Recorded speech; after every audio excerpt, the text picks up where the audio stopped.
Hey guys, welcome back to our channel. In this tech tutorial video, we're going to show you how you can change your profile picture inside your Jira account for your Jira sites. So let us get started. Head over to Jira and log into your account and access any Jira site you like. What you need to do, guys, is click into your profile icon in the top right and select profile from that menu here.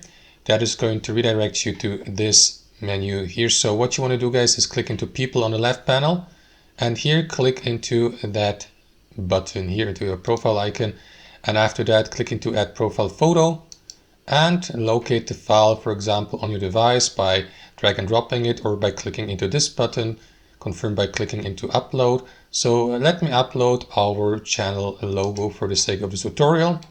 Let me do that really quickly, locate it on my device, and let me find it.